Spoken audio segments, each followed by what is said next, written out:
میرا یہ ماننا ہے مودی جی کو شکر گزار ہونا چاہیے، خاص کر شیخ خاندان کا۔ شیخ صاحب کی وجہ سے جموں کشمیر کا الحاق ملک کے ساتھ ہوا۔ عمر عبداللہ جب بی جے پی میں وزیر تھے تو پوٹا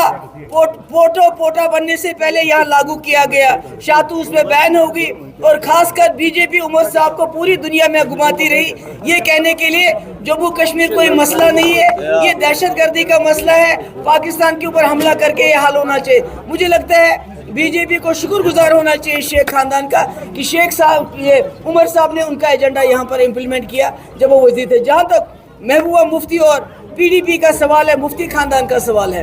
تو مودی جی کو یاد ہوگا پہلے 2 مہینے پھر 3 مہینے وہ ہمارے دروازے پہ رہے، ان کے لوگ کی خدا کے لیے ہمارے ساتھ سرکار بناؤ اور آپ جو شرط رکھو گے ہم آپ کے ساتھ سرکار بنانے کے لیے تیار ہیں، اور ہم نے شرطیں رکھی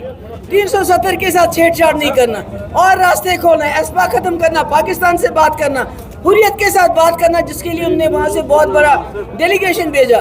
تو وہ تو انہوں نے خود ہمارے دروازے پہ آئے، چاہے شیخ صاحب کے عبداللہ خاندان کے دروازے پہ عمر صاحب کو منسٹر بنانے کے لیے بی جے پی میں اس کو استعمال کرنے کے لیے، چاہے ہمارے دروازے پہ مفتی خاندان، تو اب وہ کیا کہتے ہیں؟ میم پاکستان کے ڈیفنس منسٹر جو ہے نیشنل کانفرنس جموں کشمیر میں پاکستان کے ایجنڈے کو امپلیمنٹ کرنے کے لیے کام کر رہی ہے۔ میرے خیال میں اگر پاکستان کا ایجنڈا عبداللہ خاندان نے امپلیمنٹ کیا ہوتا تو جموں کشمیر ہندوستان کا حصہ نہیں ہوتا، پاکستان کا حصہ ہوتا، یہ آزاد ہوتا، ٹھیک ہے۔ میم نیشنل کانفرنس اور کانگریس کا جو مینیفیسٹو ہے اس کو لے کر کے پاکستان میں بلے بلے ہو رہی ہے، جو خواجہ آصف کا بیان آیا جو ڈیفنس منسٹر ہیں پاکستان کے، کل پردھان منتری نے بھی سری نگر میں یہی کہا ہے کہ بلے بلے ہو رہی ہے پاکستان میں۔ مجھے